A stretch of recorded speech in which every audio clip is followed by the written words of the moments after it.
Good morning all of you. मैं ममता शर्मा आदर्श बाल निकेतन उच्च माध्यमिक विद्यालय में हिंदी अध्यापिका आप सभी बच्चों का हिंदी ऑनलाइन क्लास में हार्दिक स्वागत करती हूँ। स्टूडेंट, हमने परसों अपने पाठ 8 का अध्ययन किया था, जिसका नाम था शाम एक किसान, जिसके लेखक कौन थे? लेखक कौन थे भावेश? सप्रसंग व्याख्या करी थी ना प्राची? प्राची भी नहीं है क्या? भी खुशी? सर्वेश्वर दयाल सक्सेना जिसके लेखक थे, और हमने उसका अध्ययन किया था।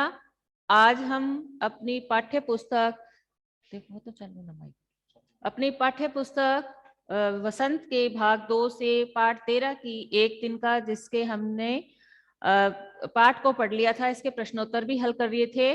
अब इसके हम जो सप्रसंग व्याख्या है वो मैं आप लोगों को करवा रही हूँ। तो आप लोग पाठ 13 निकाल लीजिए एक दिन का, जिसके लेखक अयोध्या सिंह उपाध्याय हैं, जिन्हें हम हरिओद भी कहते हैं। तो सभी बच्चे अपनी कॉपी निकाल लीजिए, पेन निकाल लीजिए। हम सबसे पहले कठिन शब्दार्थ हैं उनको हल कर लेते हैं। इसको सही करो, ठीक है ना मैम? यस बेटा। मैम हमने 20 चैप्टर करावा नहीं, तो मैम हमने आधा कर लिया, तो मैम कैसे करें? वो करवा दूंगी मैं फिर से। आप है ना, पहले आज हम इसका 13 का वो तो कंप्लीट हो गया था ना अपना। शाम एक किसान है वो कंप्लीट हो गई थी, उसकी प्रसंग और व्याख्या। आज जो अपने लेसन अभी जो कटा नहीं है एक दिन का, इसकी सप्रसंग व्याख्या कर लेते हैं, ठीक है ना? तो आप अपनी हिंदी की नोटबुक में उसको कर लीजिए। पहली कविता है अपनी, मैं घमंडों में भरा, ऐठा हुआ एक दिन जब था मुंडेर पर खड़ा, या अचानक दूर से उड़ता हुआ एक तिनका आंख में मेरी पड़ा। इसमें हमें प्रस्तुत पद में हमारे लेखक हैं अयोध्या सिंह उपाध्याय, हमें बताते हैं कि व्यक्ति को कभी भी घमंड नहीं करना चाहिए, क्योंकि व्यक्ति को घमंड तोड़ने के लिए एक तिनका ही काफी है। इसमें लेखक हरिओद द्वारा बता रहे हैं कि मैं घमंडों से भरा, कि मैं घमंड से भरा हुआ एक दिन अपने छत की मुंडेर पर खड़ा था, कि एक दिन अचानक दूर से उड़ता हुआ तिनका मेरी आंख में गिर गया और मेरी आंख है वो दुखने लगी। दर्द से मैं पीड़ित हो गया। सभी लोग इकट्ठे हो गए, मेरी आंख में मूठ देने लगे, और फिर बहुत प्रयास करने के बाद मेरी आंख से वह तिनका निकला। तो इस बात से यह सिद्ध होता है कि व्यक्ति को कभी भी घमंड नहीं करना चाहिए, क्योंकि हम चाहे कितने भी धनवान हो, कितना ही सुख सुविधा हो, लेकिन एक छोटी सी मुसीबत भी है वो हमें पराजित कर सकती है।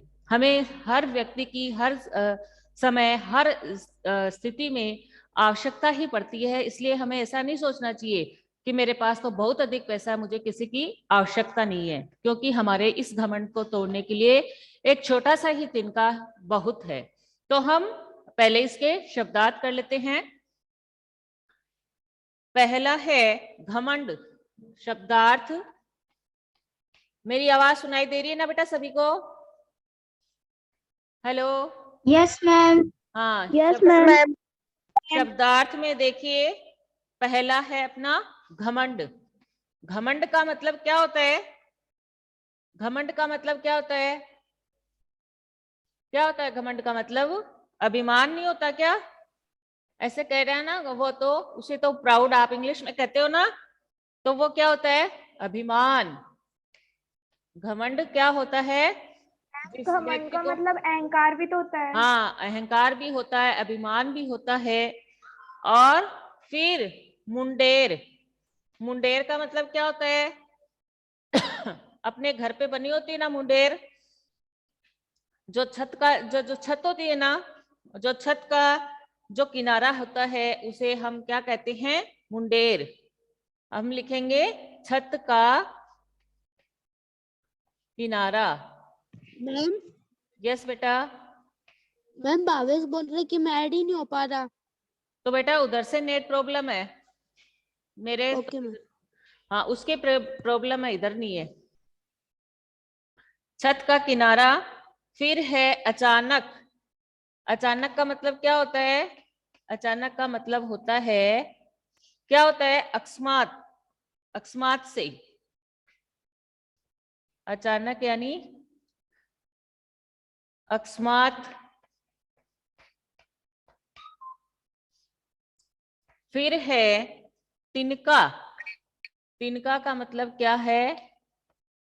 तिनका यानी सूखी घास का टुकड़ा। जो सूखी हुई घास होती है उसका जो एक टुकड़ा होता है उसे हम कहते हैं तिनका। सूखी घास का टुकड़ा, सूखी घास का टुकड़ा। ये सभी ने कर लिया क्या? पहला है अपना घमंड। हाँ, घमंड का मतलब है अभिमान। यस मैम कर लिया। मुंडेर यानी छत का किनारा, अचानक यानी अकस्मात, तिनका यानी सूखी घास का टुकड़ा। सभी कर लीजिए, आप लोग कर लीजिएगा, जब मुझे बता दीजिएगा ताकि रफ करके हम आगे इसकी प्रसंग और व्याख्या कर ले। कर लिया क्या? Yes ma'am. Yes ma'am. ठीक है, मैं रफ कर दूं इसको। Yes ma'am. ओके। मैम हमने लास्ट वाला नहीं करा, तिनका वाला। अच्छा, कर लो तो कर लो बेटा। इसका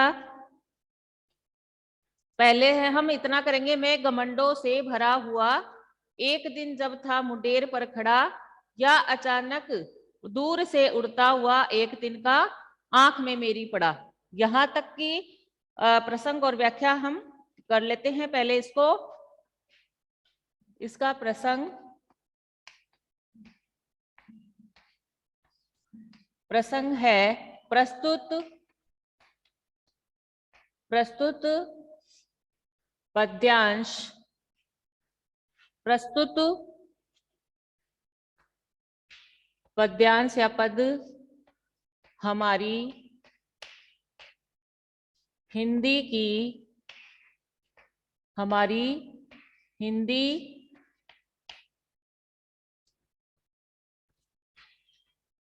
हिंदी की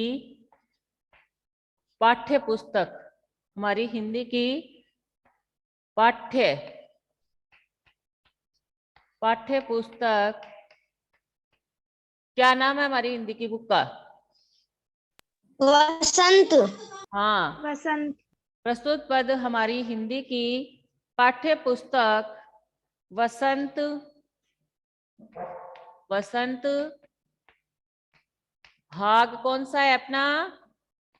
भाग दो। भाग दो, दो में संकलित, भाग दो में संकलित,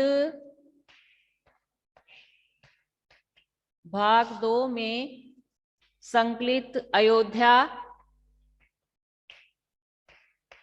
अयोध्या।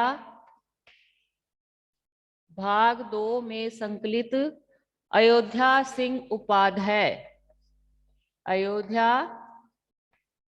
सिंह उपाध्याय।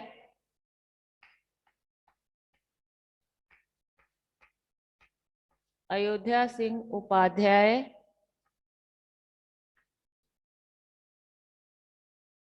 उपाध्याय है ना? हरिओध इनका और क्या नाम है? हरिओध। हाँ, बुक में ऊपर दिया हुआ है ना, आपने देखा क्या आप लोगों ने? अपनी यस मैम। बुक पे दिया हुआ है ना, अयोध्या सिंह उपाध्याय हरिओध द्वारा रचित, द्वारा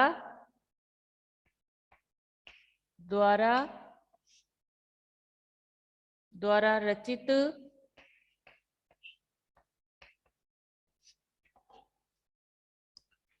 द्वारा रचित कविता,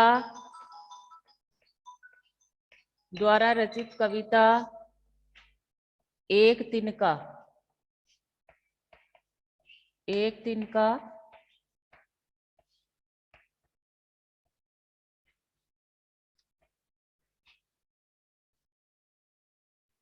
से लिया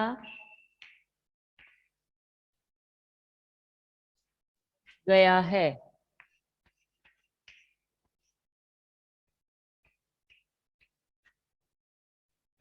से लिया गया है।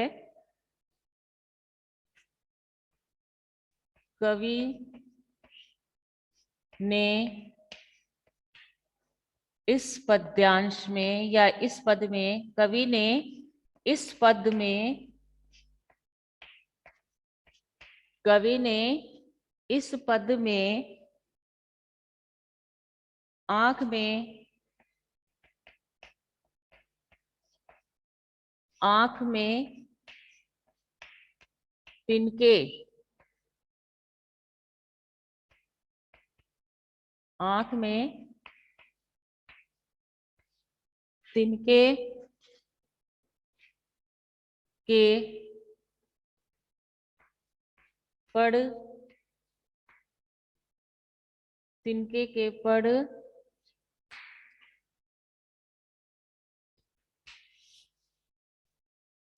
तिनके के पड़ जाने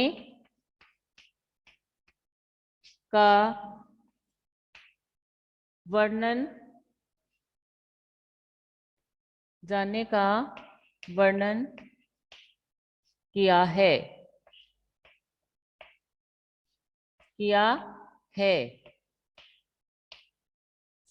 लिख लिया क्या इसको? पढ़ के बता देती हूँ। प्रस्तुत पद हमारी हिंदी की पाठ्य पुस्तक वसंत भाग 2 में संकलित अयोध्या सिंह उपाध्याय हरिओद द्वारा रचित कविता एक तिनका से लिया गया है। कवि ने इस पद में आंख में तिनके के पड़ जाने का वर्णन किया है। लिख लिया क्या सबने? Yes ma'am. Yes ma'am. Yes ma'am. Rough कर दूं क्या बेटा? Ma'am no ma'am. ऊपर की 2 लाइन कर दूं? Yes ma'am. ऊपर की 2 Yes, लाइन। ma'am. हाँ, ये अरियो सही लिख लेना, मात्रा भूल से रफ हो गई है।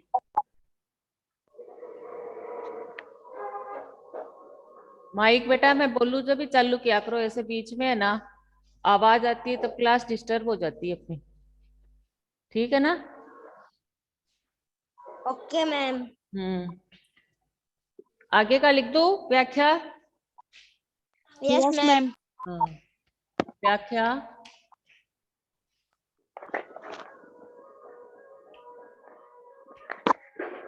कवि, व्याख्या है कवि कहते हैं, कवि कहते हैं, कवि कहते हैं कि एक दिन, एक कवि कहते हैं कि एक दिन, एक दिन जब मैं, एक दिन जब मैं, एक दिन जब मैं घमंड से भरा हुआ, कि मेरे बराबर तो कोई हो ही नहीं सकता, कि मैं घमंड से भरा हुआ, भरा हुआ, ये माइक बेटा बंद करो, आवाज आ रही है क्लास में।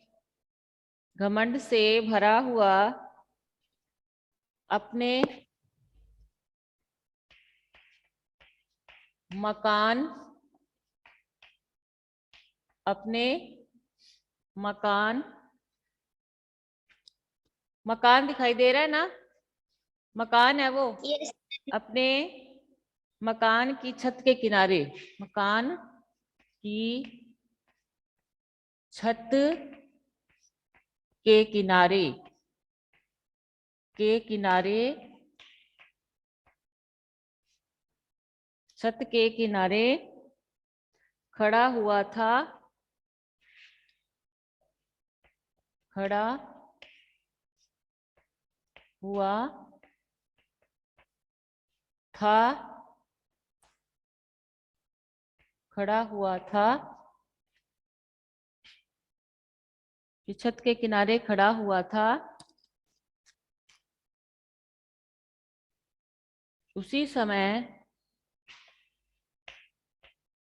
उसी समय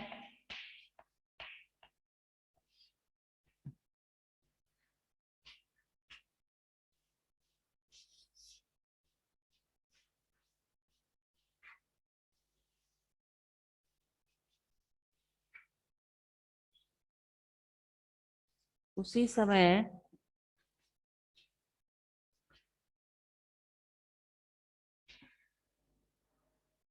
हवा के, उसी समय हवा के, उसी समय हवा के तेज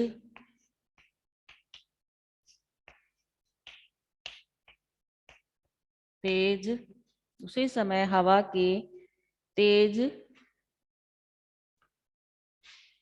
झोंके से, उसी समय तेज हवा के झोंके से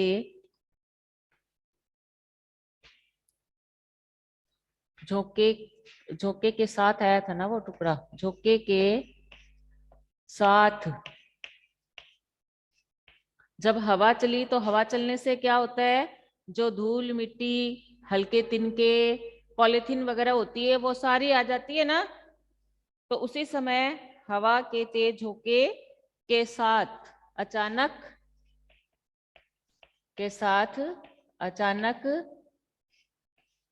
एक अचानक सूखी घास ही लिख लेते हैं, अचानक सूखी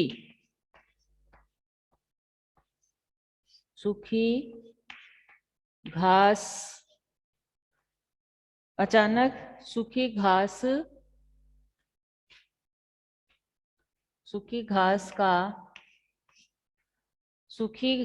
का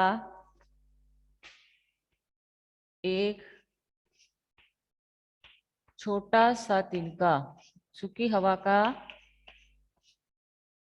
अचानक सूखी घास का एक छोटा सा तिनका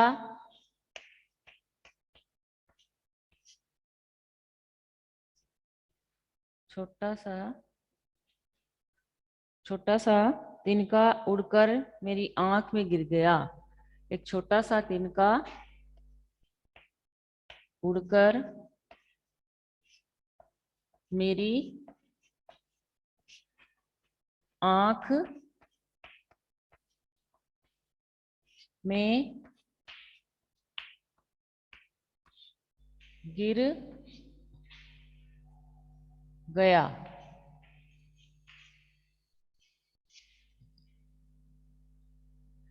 कवि कहते हैं, पढ़ के बता देती हूँ कि एक दिन जब मैं घमंड से भरा हुआ अपने मकान की छत के किनारे खड़ा हुआ था, उसी समय हवा के तेज झोंके के साथ अचानक सूखी घास का एक छोटा सा तिनका उड़कर मेरी आंख में गिर गया। लिख लिया क्या सबने? Yes, ma'am. रफ कर दूं? Yes, ma'am. Yes, ma'am. Yes, ma'am. Okay. Yes, ma'am. Yes, ma'am.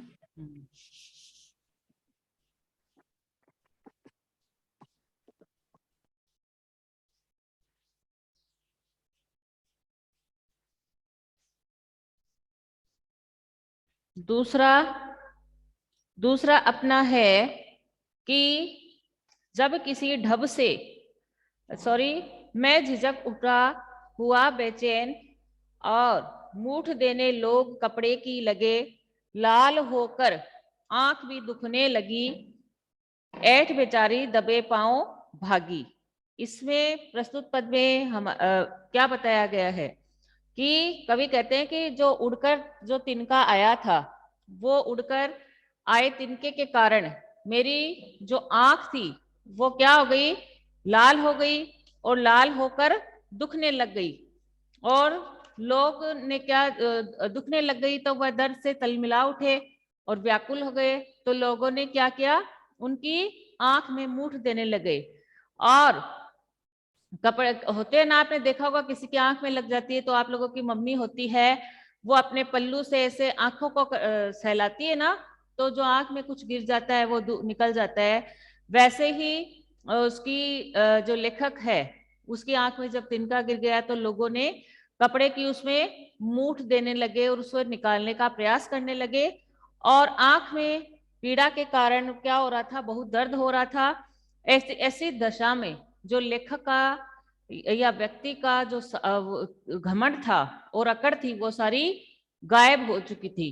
क्योंकि हमारे इस तिनके के माध्यम से लेखक ने हमें यह बताने का प्रयास किया है कि हमारे घमंड को तोड़ने के लिए एक छोटा सा तिनका ही काफी होता है।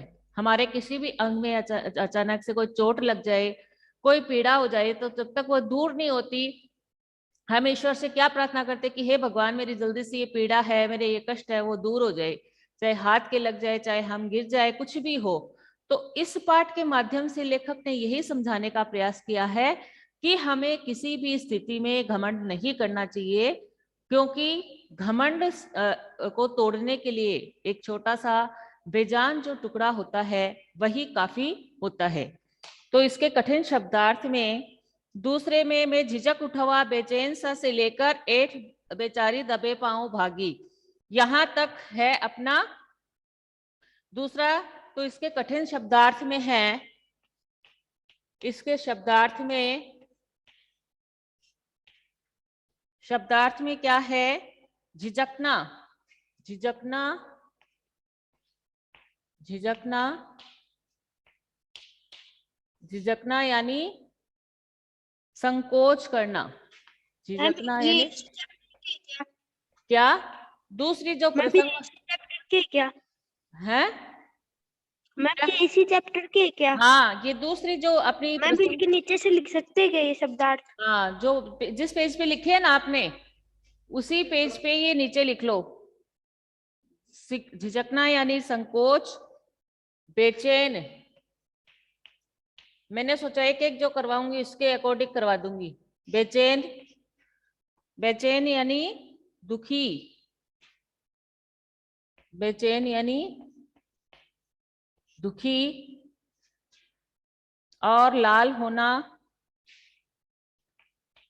लाल होना, लाल होना यानी आंखों में जब ऐसे ललाई आ जाती है, आंख हल्की हल्की गुलाबी जैसी हो जाती है, उसे कहते हैं लाल होना, ललाई होना, ललाई होना। फिर है मूठ, मूठ, मूठ का क्या होगा, मूठ है कपड़े की तह की पट्टी, जो कपड़े की, कपड़े की तह की गई जो पट्टी होती है उसे हम कहते हैं मूठ।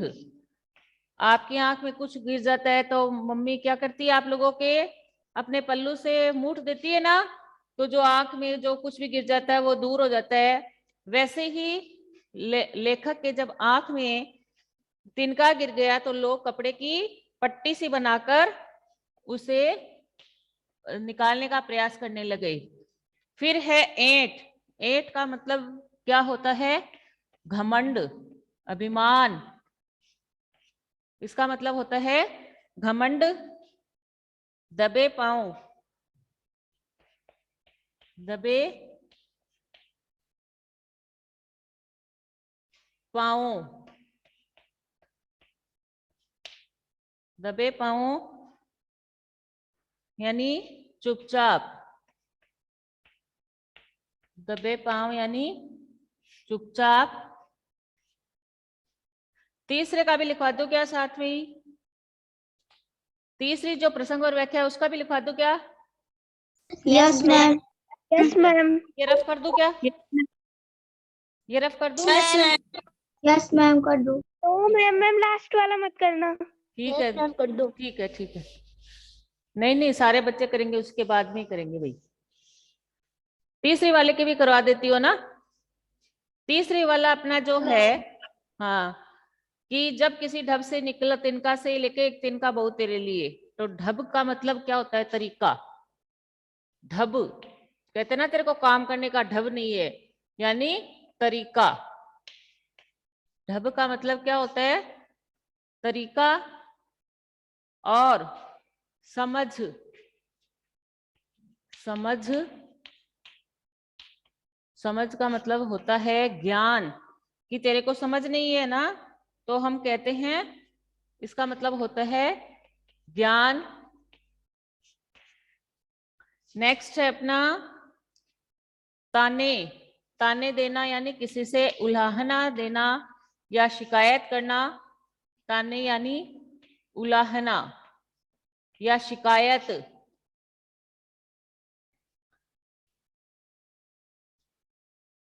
उलाहने भी कर सकते हैं, उलाहना यानी उलाहने लिख लो, उलाहने यानी शिकायतें करते उसके लिए। बहुत यानी पर्याप्त। बहुत, बहुत का मतलब क्या है? बहुत का मतलब है पर्याप्त। ठीक है, फिर अब रफ कर दूं क्या इसको? Yes ma'am. Yes ma'am. Yes ma'am. Yes ma'am. Yes ये है बहु। बहु तो इसका मतलब है पर्याप्त। और किस लिए यानी क्यों? किस लिए यानी क्यों? ठीक है, ये अपने मैंने अपनी जो तीनों प्रसंग और व्याख्या है, इसके तीनों जो शब्दार्थ है हमने हल कर लिए हैं। और अब हम कल जो अपनी दूसरी प्रसंग और व्याख्या है और तीसरी है, उसका अध्ययन करेंगे। क्योंकि हमारी क्लास का जो टाइम है वो ओवर हो गया है, दूसरी क्लास का टाइम हो गया है। इसमें आपको कोई भी बात समझ में नहीं आई हो तो पूछ सकते हैं। किसी को पूछना है बेटा कुछ? ये समझ में आ गया? No ढब, ma'am. ढब यानी होता है नो तरीका, मैम। समझ यानी नो मैम। ज्ञान, ताने यानी उल्लाहने, बहुत यानी पर्याप्त, किस लिए यानी क्यों। तो ये तीनों हमने इसको कर लिया। और अब हम कल है इसकी जो, हाँ, जो प्रसंग और व्याख्या है कल दोनों, उसको कर लेंगे हल। कोई दिक्कत हो तो आप पूछ सकते हैं। Thank you, have a nice day. किसी को कुछ पूछना है क्या? No ma'am. Oh ma'am. No ma'am. No ma'am. Okay, ma'am have a nice day. हाँ, good bye, have a have a nice nice day day. Thank you बेटा। Thank you ma'am. और क्या कर रहे हो? पढ़ाई कर रहे हो ना सारे बच्चे? Yes ma'am. साथ साथ में बेटा पढ़ाई करते जाना। Yes okay ma'am. हाँ, ओके बेटा। Okay ma'am. मैम।